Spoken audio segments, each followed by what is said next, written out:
Hi, this is Paul, and someone commented that I should do the questions on the Peterson Dillahunty conversation, and I did question 1 a couple of days ago. I got quite a bit of response. Question 2 is really good, and this is going to be kind of a long video, and I know I don't make short ones, but this is actually quite interesting. So I'm going to let question 2 play through, and then I'm gonna go back and comment on it. And there's a lot to say, and I'll bring in a lot of other stuff with this one. Hey there. So my question is about something that Matt said, but I'd actually like to get Dr. Peterson to address it first, if that's okay. So Matt, you said that some people are not willing to put in the work of developing sort of their own moral system, and they turn to religion to free them from the burden of that thought. But doesn't it make sense on some level to view religion as like an archival system that holds truth? And I'm sorry about the low sound quality.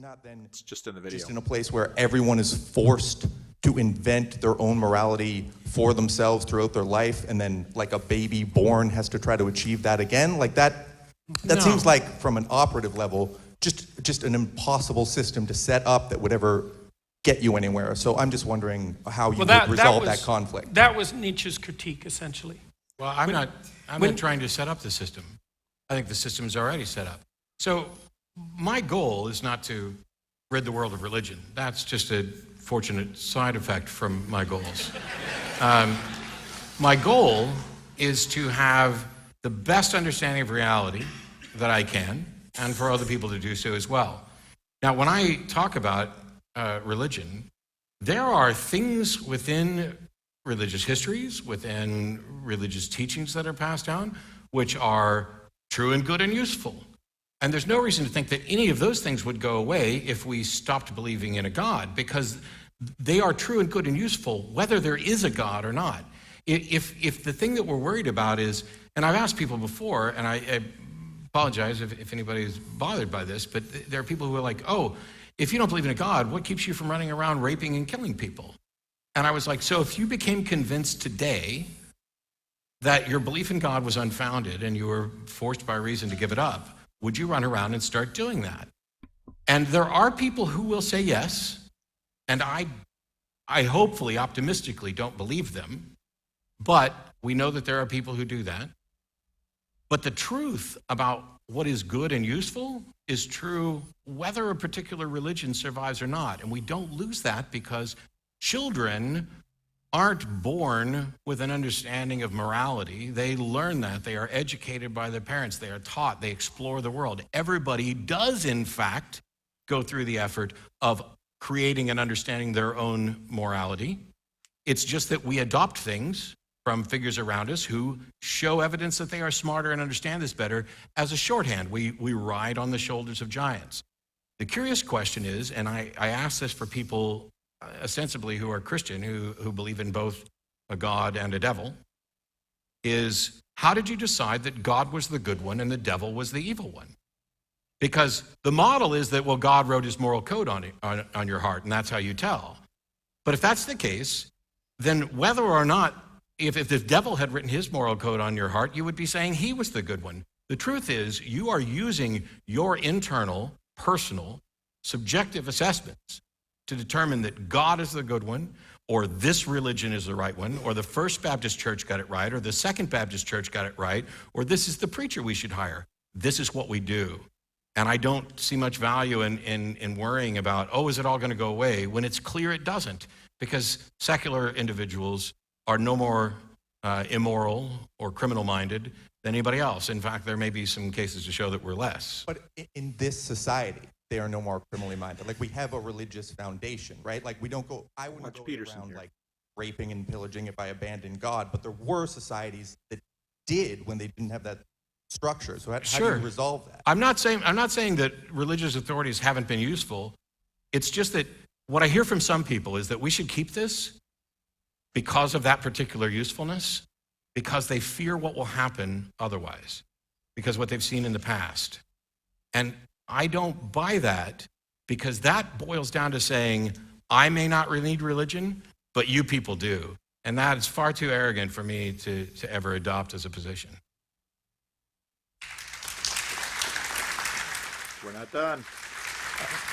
Okay, So I don't want to take up too much time, quick, but did you want to speak I to have that? a quick comment on riding around on the shoulders of giants, which was the central theme in Matt's answer. We ride around on the shoulder of giants, and the meta-giant is God. That's a very good way of thinking about it. Except that I can identify. We can think about that as, I don't care about the metaphysical implications of that. I don't have to care about that at the moment. But if you look at the evolution of the idea of God, for example, and I think this is particularly true with the evolution of the idea of Christ, is that we do ride around on the shoulders of giants, and the figure of Christ, psychologically speaking, is the giant among giants. It's a meta-giant, and it's a ritual model for emulation. And the ritual model is something like, pick up your damn suffering and bear it nobly, which is a metaphysical statement in some sense that lies at the bottom of the ethic even that Matt is presenting. And so it is deeply embedded in a religious substructure. And that's the metaphorical substructure that I was talking about that necessarily underlies these self-evident axiomatic rules, which are not by any means, as you point out, self-evident in the least. There's plenty of cultures that train their young men to be absolutely barbaric monsters, right? Warriors, killers, rapists, right? Bloodthirsty right to the core. Perfectly viable mode of being, arguably speaking, from the perspective of generating a set of axiomatic rules. Why is it not better to have 10,000 women than one? There's an evolutionary question for you. Well, reasonable people wouldn't do that. Oh yeah, right. Reasonable people. Yeah. Thank you. Triggered. So if it's not clear, I can point to the giants. I can't point to the mega giant. It's because it's an abstraction. Sure, but when you hold Christ up as a particular figure, the only information that I have about Jesus comes from the Bible. And rather than going through all of it again, because there's lots of people with questions, if you go to ironchariots.org, you will find a verse-by-verse deconstruction of the Sermon on the Mount where I point out that Jesus gave some good advice and some crappy advice and some questionable advice, and that's not enough.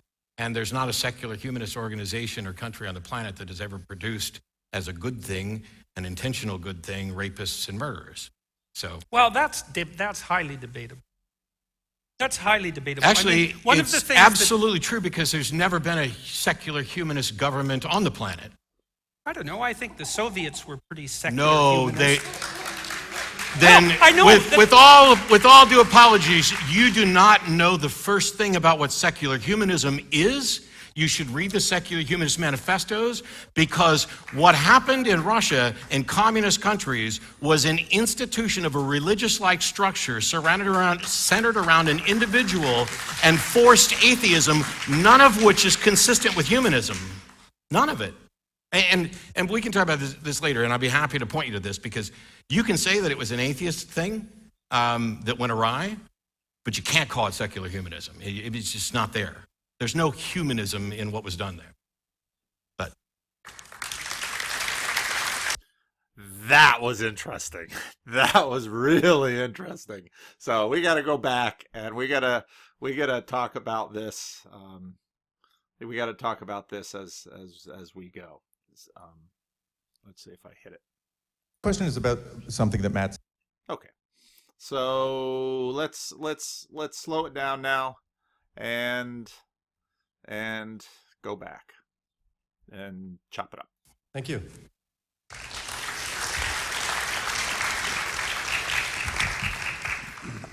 Hey there.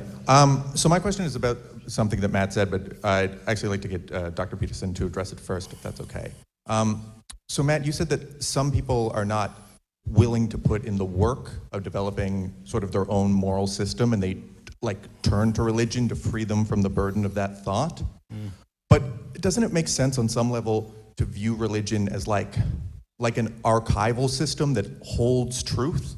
Like if we abandon that, are we not then just in a place where everyone is forced to invent their own morality for themselves throughout their life, and then like a baby born has to try to achieve that again? Like that No. seems like, from an operative level, just an impossible system to set up that would ever get you anywhere. So I'm just wondering how you Well, would resolve that conflict. That was Nietzsche's critique, essentially. Well, I'm not. Okay. Let's look at the question first, because it's an excellent question. There are really good questions in this, and so I really appreciate my Facebook friend who said, hey, you should go back and do the questions, because he was right. So let's look at the question first. Matt Dillahunty said people are not willing to put in the work, so they turn to religion.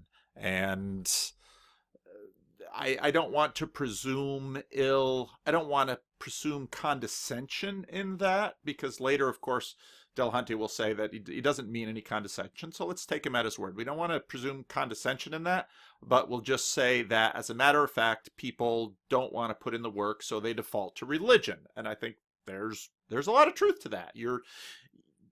People aren't hatched. People are raised, and they're raised by parents, and parents already have fully formed belief systems, good, bad, right, or wrong, because you need them in order to operate in this world, and they pass those down to their kids to a great degree absorb, sometimes react against, and reject later in life. But again, none of us are hatched. All of us are born. All of us are raised by someone, somewhere, something human. We cannot be a human being without having other humans imprint things upon us, okay? Doesn't this make sense? Because who can generate their own system of ethics? Absolutely. None of us can. It's not how humans work.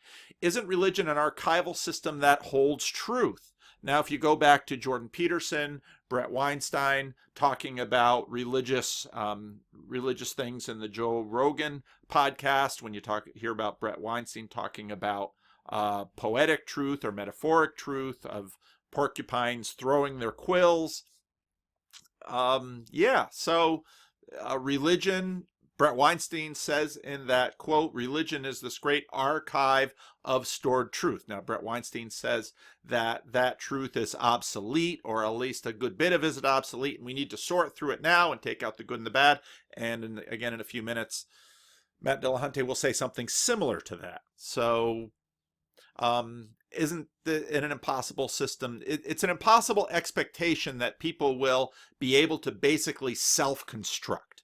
And that's where Peterson is about to talk about Nietzsche, but Dillahunty cuts him off because this is very interesting. And again, the question was directed to Peterson, but Peterson, at least in the first round, doesn't get much of a chance to answer it. Dillahunty very much wants to come in and answer this, and I can see why. Because there's a desired revolution at stake in the celebrity atheist agenda, and that revolution is to unseat widespread, broadly embraced religiosity, even if only nominally embraced in the culture. I didn't bring the book over here. Oh, reach. No, wrong book. Well, the other book's too far. A book that was popular a number of years ago, written by George Gallup, the pollster, The Saints Among Us.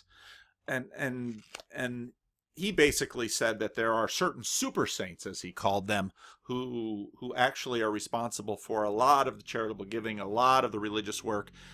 So you have in the country, you have, a little group of people who are they will respond to a poll and say, I don't believe in God. Then you'll have other groups that, by virtue of their actions, their practices, and that's what pollsters often try to get into, will be doing a lot of things. They go to church regularly. They give. They perform all these different religious practices. And then you have the broad span of people who are kind of nominal, and they've got some religious beliefs. They don't particularly go to church. They don't necessarily side with anything. They're just kind of that mass of people kind of floating along with the rest of the stream. And so,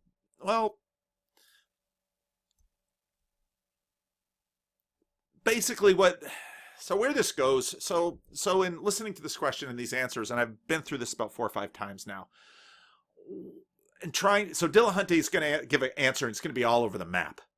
What does that say? Well, number one, let's be generous to him and say that it's really hard on stage to field questions like this and to do so well. And this is a really difficult question and a hard problem if you're trying to construct a new society, well, maybe that's saying too much. If you are trying to root out a very determined root system underneath all of the societies of almost all of the societies of the world for all of human history, which is religious belief, what they might in less generous moments call superstition. And so what's really behind this question is the practical need for authority. You see, that the weakness in the movie watching model is that people need to work and to act to live. Life is complicated, and what is remarkable about human beings is how much we have to learn and how willing we are to teach. And if you look at documentaries about us and chimps, one of the things that human beings do is we are teachers. I mean, why did I make these videos? Was I hoping for grand financial success with this? No. Thank you everyone who's supporting me on Patreon. I really appreciate it. But the amount of money I get from Patreon isn't anywhere near to what I need to support my family. I'm supported by the church. And so that's why I always say, if you want to support my ministry, by all means give to the church. And if you're an American citizen, you'll get a nice tax, deduction for it. But human beings need to learn so much in order to live, and we are such teachers. We love to teach. And so what's at the heart of Dillahunty's project here? Is he really in this to make money or to be famous? Well, he gets some of those things from it too, but I dare bet he would do it without the money because he loves to teach. We love to share what we found, what makes us excited, and so we love to teach. But there's this need for authority because none of us can learn enough. And so every time I walk onto an airplane, I don't sit there and try to think, oh, did they construct all of this right? And before I drive on any bridge, I don't think, oh my, were the engineers who made this bridge competent? Or before I get into my car, do I think, oh, are the makers of my car, did they figure everything out? Why do we act like this? Well, first of all, we do watch other people do it, but we also believe in authorities. And we trust in authorities. And in fact, if you listen to how we defend things, most of the time we defer to authority. And this is why I call BS on Steve Jobs' famous Stanford address, where he tells these students, don't buy dogma. Think everything out for yourself. Now, again, go back to Alan Jacobs' book on how to think and go back to the question of we don't really think for ourselves. We think in communities. And we think in communities because we rely on authorities. And when Steve Jobs says, don't believe their dogma, he's resting on the authority and that has been deferred to him by having been a successful businessman who has produced Apple products that many in the world enjoy. And so his admonition that he gives in his famous address is self-referentially bogus because we are leaning on his authority to respect and embrace his dogma about rejecting dogmas. And this is why whenever I hear someone giving some speech, don't buy dogmas, I think you're just giving us another one. It's just how human beings work. We must have authority. We defer to authorities. We refer to authorities. We bring authorities into the conversation. The only reason we're sitting here listening to Jordan Peterson and Matt Dillahunty is because we respect them as authorities. And part of the reason we do so is perhaps like Jordan Peterson, he has a PhD, so we respect that. He's taught at Harvard and University of Toronto, so we respect that. We also crowdsource authority. We see a lot of people looking at them. We think, well, how many 100,000 subscribers on YouTube can't be wrong? That's an element of authority. So really this whole conversation is authority. Okay, so, and this is where in a sense, the celebrity atheists and modernist, kind of this modernist posture is that of sitting and watching a movie. It's a very visual, it's very third person, whereas Jordan Peterson is very much reality is a forum for action and beliefs are secondary. our conscious beliefs are secondary to action. Truer beliefs are revealed by action. Okay, so life is complicated, and that is, it's remarkable about human beings is how much we have to learn and are willing to teach each other. This is only getting greater as our society gets increasingly complex. This is why more and more people are spending more and more time in school. Again, someone in one of my meetups made the point that in our culture now, we don't let people be responsible for much until they are 21 or 24 and have gone through years and years and years and years and years of education. Whereas in prior societies, in a more agrarian context, you might be 12 years old and dad might say, you have to tend this part of the garden, or you have to keep this animal alive. And if you don't keep this animal alive, our whole family will suffer. And so this is on you. And so we're going to put responsibility on your little 12-year-old shoulders. In our society, we're like, we're not going to make you responsible for anything until you get out of school. And then you're going to say, I'm not used to responsibility. Well, that's because we haven't given you any. And this is a problem in our society. Now, the question of authority stalks the de-religionist project, and I think for some very good reasons, because part of their project addressing this vast group of nominal people is to suggest to them, think for yourself. And kind of they're saying is, think like me. Use reason to deconstruct the world around you. And if you do that, you will cast off the dogmas and the religiosities and the superstitions of the past, and you will now emerge into this brave new world. And often I realize that when I hear this both within religious communities and between religious communities and between religious communities and secular communities, that there's almost always an implicit narrative that religion is like this covering. Remember Jesse Ventura, religion is crutches for weak people. That stalks this. And so it's the brave new world where the atheist kind of comes out like it's not Caitlyn Jenner. It's more like the younger Jenner girl who did the Pepsi commercial that got pulled. She's liberated now. She's woke. She sees with new eyes.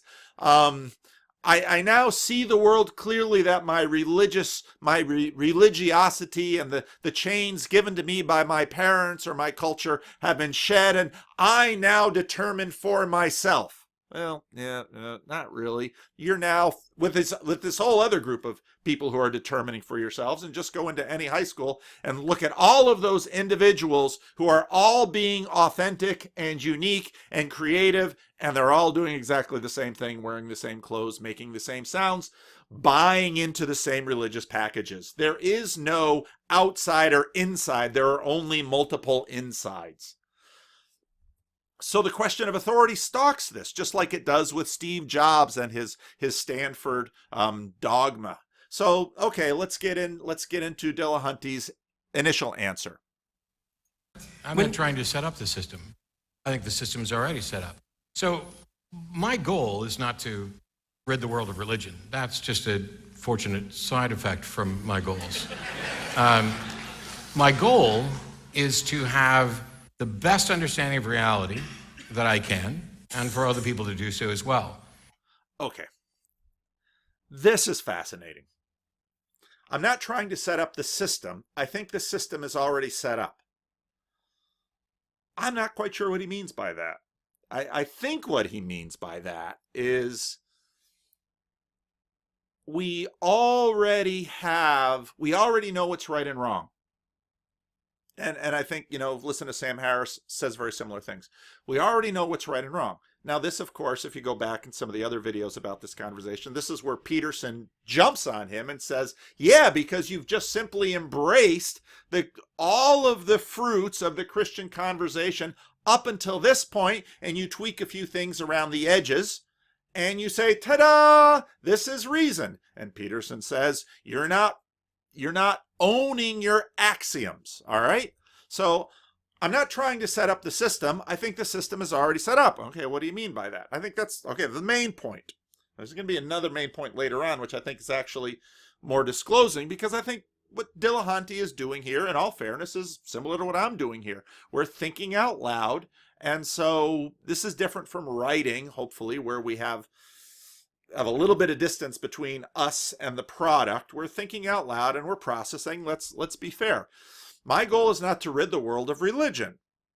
Well, that's interesting. That's just a fortunate side effect of the goal. And he chuckles. My goal is to have the best understanding of reality so that I can and other people can do so as well. And again, this is where the modernist framework is really a very third-person framework, where we're sitting back and we want to know, we want to see. Knowledge is this third-person thing out there. Belief is a thing separated from me. And again, when you get into Peterson's pragmatism, Peterson will, when he's asked if he believes in God, and if you go back through all the videos I've made about this one conversation, Peterson will very quickly say, well, I don't think belief is this thing out here. And the conversation Dillahunty wants to have is, do you believe in God? God's this thing out there. God is this other object in a world of objects. And again, Peterson frames reality that being is a form in which we act. So you kind of have the third person versus the first person in terms of Dillahunty and Peterson. And that's at play here. And so note again the predominantly visual, mental, noetic focus of his philosophy. So he is trying to be a teacher. He is presenting himself as an authority. Now, I'm not criticizing him for that. We all implicitly do this by making videos. I am presenting myself as an authority. Now, in America, we have issues with authority. So then we play all these other games where we say, well, I'm just sharing and I'm just one of you. And a little bit later, we're going to see his American culture egalitarian side. He doesn't want to be an elitist.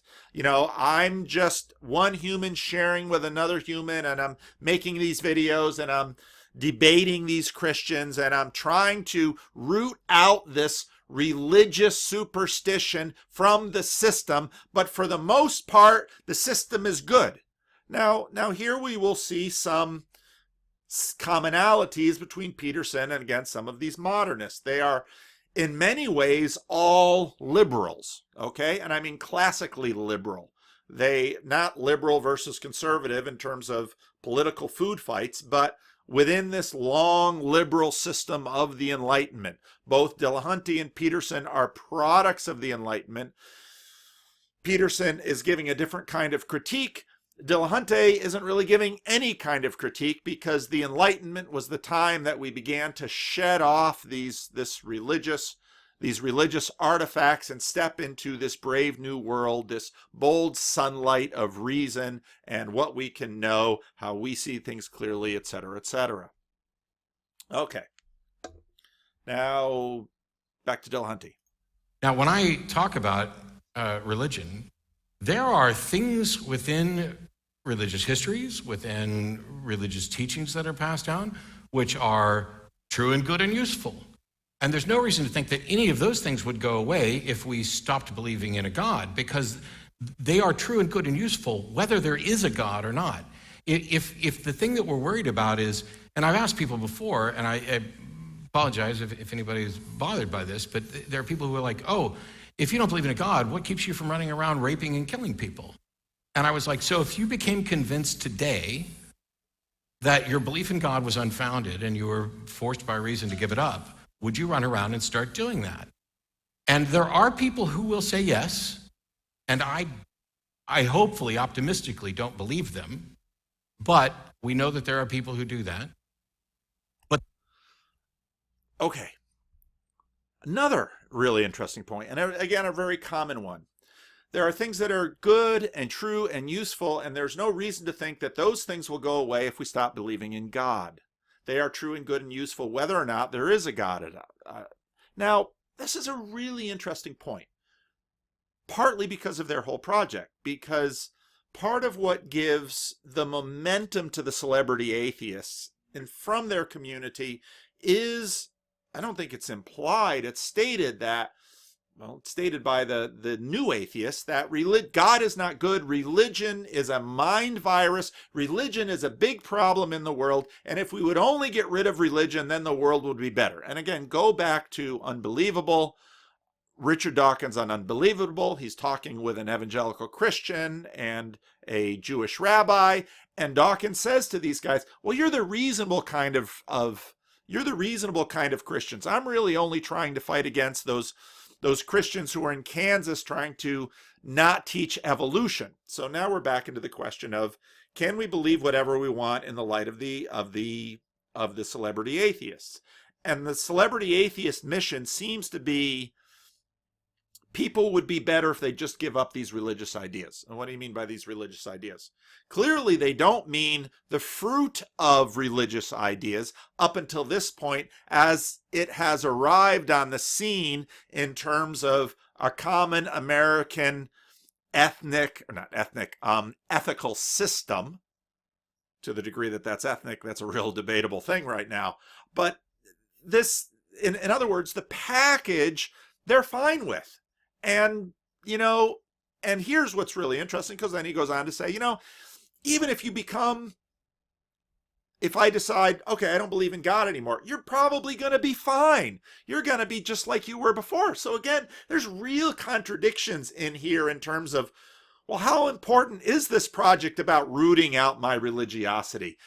Aren't you really just trying to make political statements against anti-evolutionists who are trying to get evolution kicked out of the classroom and promote creation science?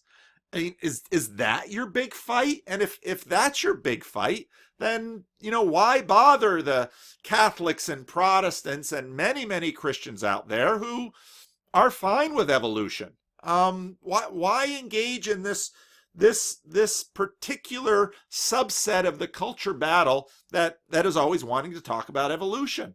What do you care if churches are out there worshiping God? Yeah, maybe you're a little annoyed that that church contributions are tax deductible, but you're not annoyed at the tax deductibility of how many nonprofit organizations out there that are also trying to do good. So there's a real inconsistency right here in the middle as to whether this group is or isn't against religion, and what in religion are or aren't they against. Now, I just had a conversation with someone who is pursuing Buddhism, and one of the things that he mentioned, I think is exactly right, is that we have within us a certain prejudice, and Rupert Sheldrake in his conversation on Rebel Wisdom said, there's ABC, anything but Christian. And I think this comes out of the long history. Secularism grows out of Christianity in the West. And so there's this fight that keeps getting carried on in it. And so it's really interesting to have Dillahunty say, in a sense, he says to Christians what Jordan Peterson just finished saying to him, which Dillahunty really didn't like. Jordan Peterson basically said to him, you act like a Christian and you don't know it. That's how you act. Now, Dillahunty turns the tables here, in a sense, says to all the Christians, you act like an atheist. You just don't know it. Why don't you give up the God part and just keep on being moral? This is an incredible little moment where these realities are all lined up. Peterson says to Dillahunty, you're a Christian and you don't know it. Dillahunty says to the Christians, you're all atheists and you don't know it. Based on what we really care about, which is what you bring into the public sphere in terms of your actions.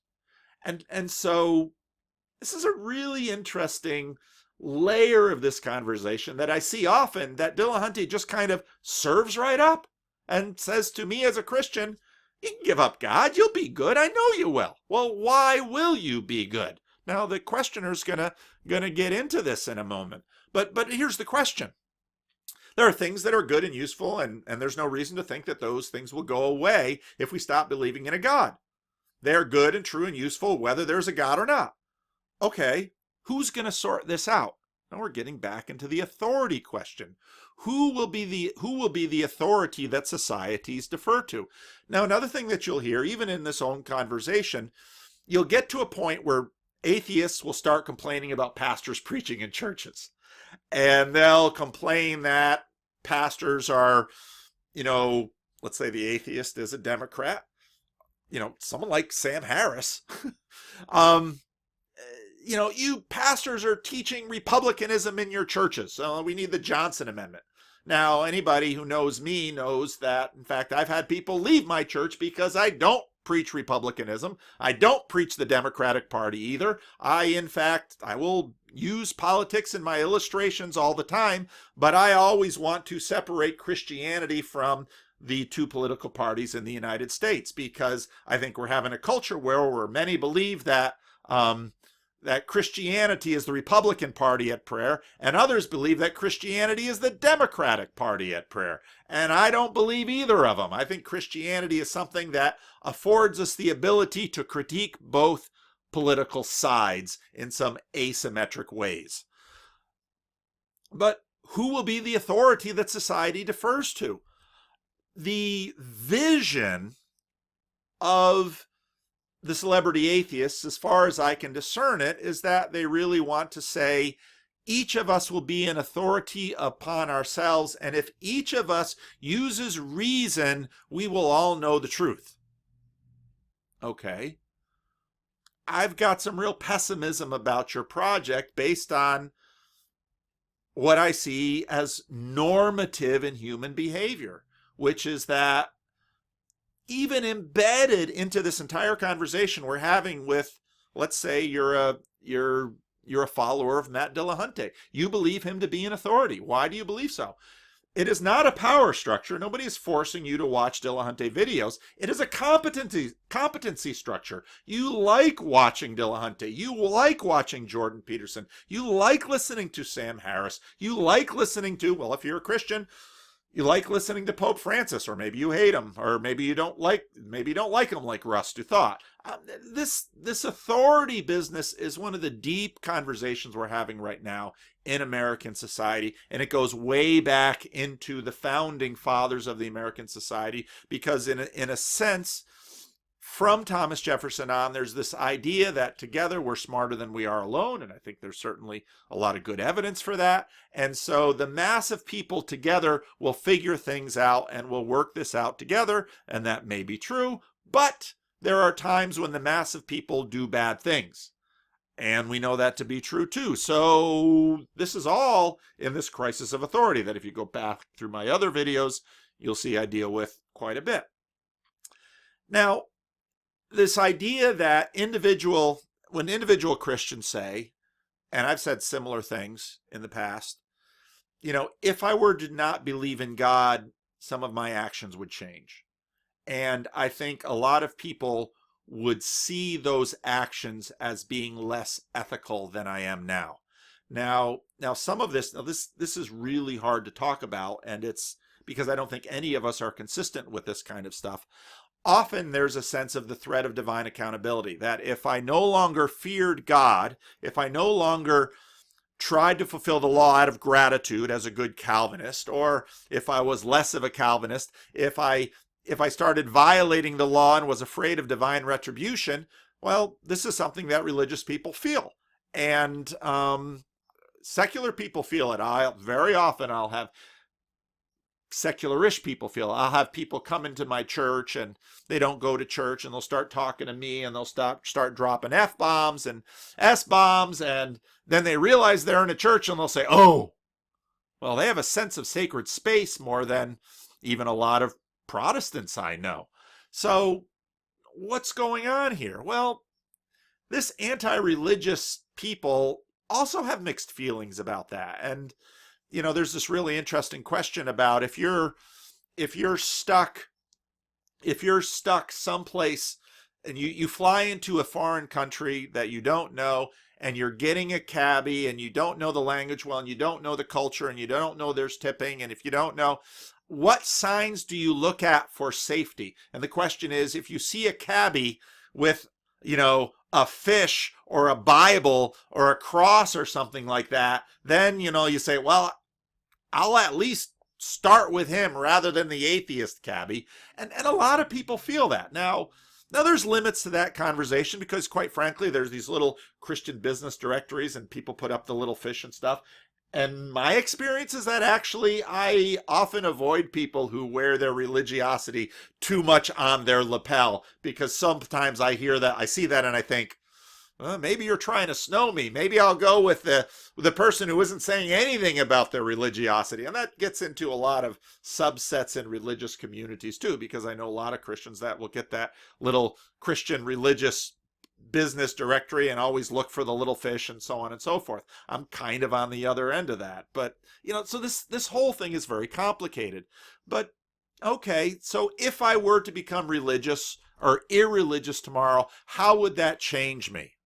Well, actually, I think it would change me. Now, I am friends with many moral atheists, and they are deeply moral and good people. In fact, a lot of my friends that are atheists, I would trust more than some Christian people I know, and especially more than some pastors I know.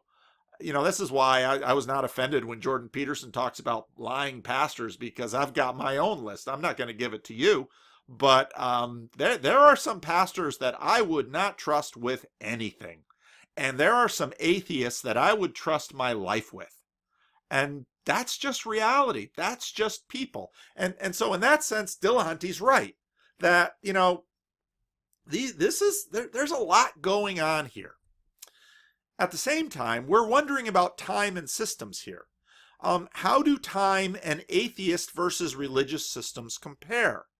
Now, this is something that there is data on, and that's what we're going to get into, and that's going to lead to the blow up here. How is human behavior shaped over the long term by group systems, and how does religion impact those group systems?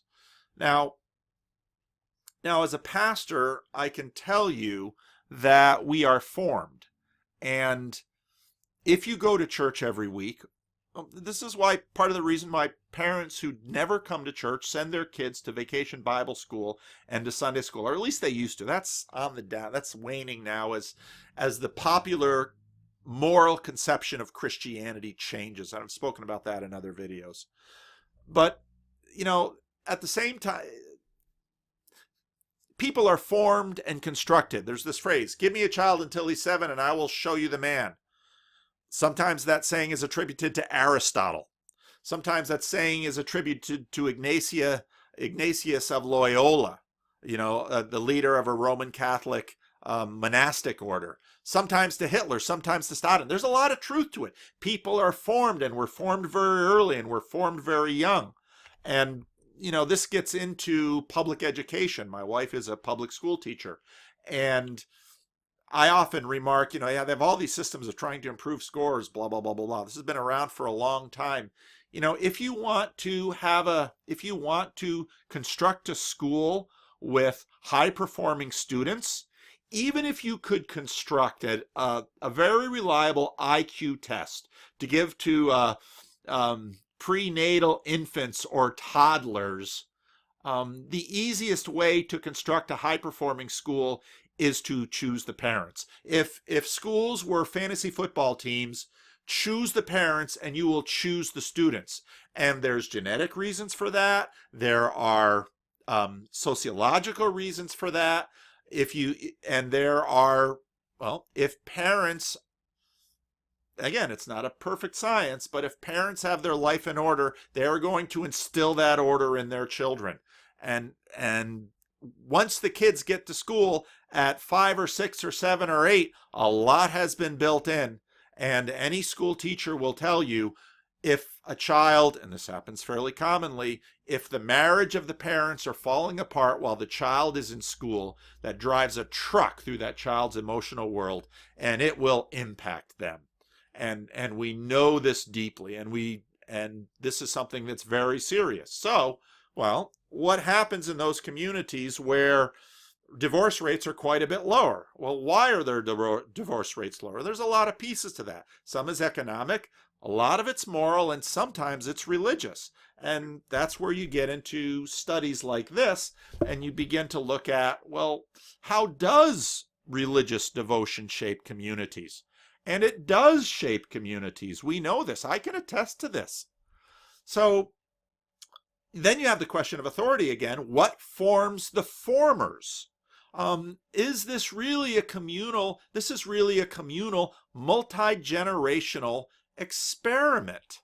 And what that means is that here I am at the age of 20, 30, 40 something, deciding I'm going to free myself from the shackles of my supposed belief, and I'm going to walk out into the brave new world of whatever it might be. You might be walking into religion. You might be walking out of religion. You might be walking into, you might be getting red pilled. You might be getting bread pilled. You might be getting pilled in how many different places? Well, baby, let me tell you something.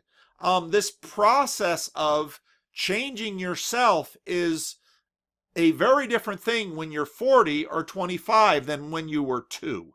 Because when you were 2, you didn't even have a self that you were distant enough to be willing to change, and you were absorbing all kinds of things from your community, and almost everyone is aware and will admit to sociology of knowledge. And this gets, again, in favor of Dillahunty's point that people are formed and shaped in just this moment. That transition won't change much.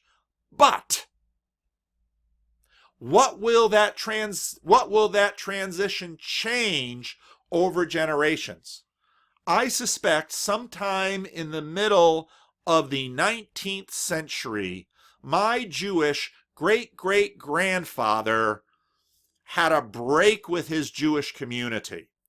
I suspect it was because he didn't marry a Jewish girl. And I suspect what that did was cause a rift between him and his brothers and sisters, because my genealogy goes far enough back that I can see my ancestors staying within the Jewish community, being butchers and rabbis mostly. And, you know, in the Jewish communities, butchers and rabbis, they're pretty close to the knitting here. And so at some point, my great-great-grandfather had a breakdown with his community. And what he did was send his 18-year-old son on a boat to get to Western Michigan, where the whole bunch of other Dutch emigrants were congregating, and said, go over there, establish yourself a little bit, and we'll all follow. And my great-grandfather and his wife, then his son who came first, who was my great-grandfather, and couple of sisters and a brother, they all moved to Western Michigan. And apparently they all dropped ties to the family that they left in the Netherlands. Well, why? Well, when they got to Western Michigan, what did they do? They joined the Christian Reformed Church. Well, that's interesting. They joined the Christian Reformed Church. And so they were subject to its teaching. And then my great-grandfather, his second son, who originally had been giving one of the patronymic Hebrew names, when the courthouse burned down, gave him an Americanish name. And what did he become when he got to be 14 or 15? He was going into the ministry, and he became a minister. And he pastored churches in the Midwest and Canada, and his oldest son, Stan, he became a minister, and he pastored a church in Peterson, New Jersey, and his oldest son, Paul, became a minister. Whatever break happened in the Netherlands in the middle of the 19th century set my family on a path and set me on a path. So to say, oh, just get rid of God, what does it matter?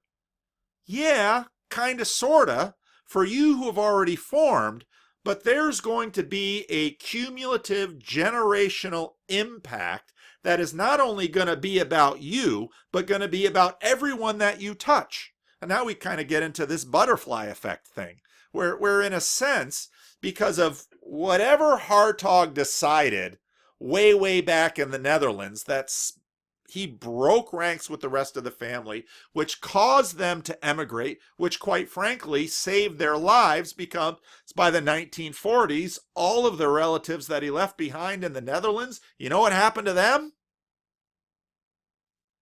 Off to the Nazi death camps. I don't have, in that segment of my family, they're gone. And we didn't know this until someone began to say, Why are all these Vanderclays in Holocaust records? Where did this name come from? And then suddenly we realize this deconversion of probably my great-great-grandfather from Judaism. Now, what motivated him to become Christian Reformed or Dutch Reformed? Well, probably economics. He wanted to fit into the community. He needed to fit into the community. You need a community. So then he brings his children up in the church, and they all pass for Dutch, and they assimilate into the Dutch community. And then 2 generations before, my grandfather would likely have been a rabbi, perhaps. Maybe my religiosity has a biological connection. Now suddenly this is connected with Christian Reformed Church. And so my grandfather pastors half a dozen churches throughout the Midwest and Canada in the middle of the 20th century, and lots of people are impacted by his faith. My father is impacted by his faith, and he practices and impacts many people by his faith. Now, I'm impacting many people by my faith. All this because my great-great-grandfather switched religious positions. So you might say, well, my great-great-grandfather probably didn't stop being a Jew very much by switching from his whatever Jewish faith he had. Was it fervent? Was it nominal? I don't know. My guess it was fervent. His fervent Judaism became fervent Dutch reformist. And that got passed on to his kids all the way down to me. And guess what? Ta-da! His decision is impacting you if you're still watching this video. So these little tiny changes, we don't know where these changes go. All right, let him talk some more. But the truth about what is good and useful is true whether a particular religion survives or not. And we don't lose that because children aren't born with an understanding of morality. They learn that. They are educated by their parents. They are taught. They explore the world. Everybody does, in fact, go through the effort of creating and understanding their own morality. It's just that we adopt things from figures around us who show evidence that they are smarter and understand this better as a shorthand. We ride on the shoulders of giants. The curious question is, and I ask this for people ostensibly who are Christian, who believe in both a God and a devil, is how did you decide that God was the good one and the devil was the evil one? Because the model is that, well, God wrote his moral code on your heart, and that's how you tell. But if that's the case, then whether or not, if the devil had written his moral code on your heart, you would be saying he was the good one. The truth is, you are using your internal, personal, subjective assessments to determine that God is the good one, or this religion is the right one, or the First Baptist Church got it right, or the Second Baptist Church got it right, or this is the preacher we should hire. This is what we do. And Okay. Listen to that and look for the circularity. Children, he almost begins by saying children are tabula rasa, that Rousseau. They are these blank slates, and they learn religiosity from their parents. Okay. Now, Christians say, and this is wrong. I'm sure some Christians say Christians are a big band. Well, so we ride on the soldiers of giants. Okay. Now, wait a minute. He's acknowledging the choice involved. And so there's a circularity here. Children are tabula rasas. They learn from their parents. Well, what's that? That's authority. Okay. How do you know if God is good and the devil is bad? Well, given the first bit of your answer, they've learned it from their parents. So are they choosing or are they not choosing? And at this point, you might want to say, now wait a minute. What are we? We're the lawnmower, remember? We are built, this stuff is built into us. And now Peterson will say, well, there's evolutionary stuff. And in fact, the entire project of Sam Harris is to say we can derive our ethics from our science. Okay. But Dillahunty just basically said, we're talking nature, nurture here. He just threw everything on nurture. Well, what happened to nature? Well, I'm not sure. So how do we decide between God and the devil? God wrote his moral code on your heart. It's arbitrary. Well, you're using your internal moral subjective assessments. Is it nature? Is it nurture? At this point, there's so much circularity happening, I'm not sure what he's trying to say. And I'm not sure he's quite sure what he's trying to say. Now, not much worry about it all going away when it's clear it doesn't. Again, and this is what I just finished talking about. On an individual level, deconversion will not be morally consequential for you. Well, if you didn't think either the religious beliefs you're throwing away or the unreligious beliefs you're grabbing onto are of consequence, why make the transition at all? And you could argue the vast majority of nominal people just keep all of that fairly flexible and non-specific intellectually so that they can keep it very malleable and do whatever they think is best at the moment. And that's how a lot of people live. Deconversion will not be morally consequential for your children. As I just said, at some point, my great-great-grandfather's deconversion from Judaism and conversion into Christianity was enormously consequential for generations of Vanderklays that are to come. Here's a bigger question. Societal deconversion will not be morally consequential for the society? Well, now we're asking to run a really big social experiment here. And I would argue we've been running this social experiment for quite a while now in the West. What's happening in the Islamic world? They're also running a big social experiment. If you read, I don't have it handy here, Philip Jenkins' work on the history of the First World War. When the Ottoman Empire fell, Islam, a lot of people thought Islam was done. A lot of people thought Islam isn't going to survive. Well, because, the Islamic world reached its height at the Caliphate and been slowly declining, decaying, down there to the Ottoman Empire. The Ottoman Empire was on the wrong side of the war in World War I. It gets defeated. Well, what happens to Islam? Well, in the 20th century, boom, huge revival of Islam.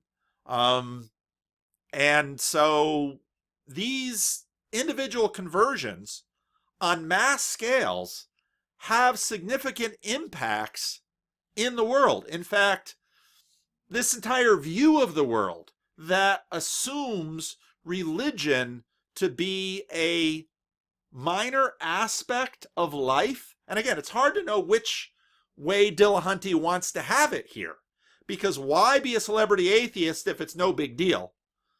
And then why, when you're a celebrity atheist, say, well, you can deconvert and that won't be a big deal? With every one single human being, it might not be a big deal now, but it gets compounded. And yeah, you might look back at history and see all of it as a geopolitical story, but you can also look back at history and see it as a religious story. And in fact, the reason even this conversation gets a lot of traction is because somewhere we know these religious stories are really important and really foundational. And this is why, in a way, this 19th century assumption that we've outgrown religion has never borne fruit, especially if you get out of the West and live somewhere else. It's just not even tenable. Experiments in conversion and deconversion. Now, is there a social science evidence that religiosity impacts moral behavior? There is tons of it. Now, I gotta remember where I am. I'm gonna pause here. I'm gonna make this a two-part thing so I can render this video. And because this is gonna, like I said, this is gonna be a long one. I've got a lot of material I still want to cover. So I'm gonna pause now and I'm gonna render this and I'm gonna pick it up.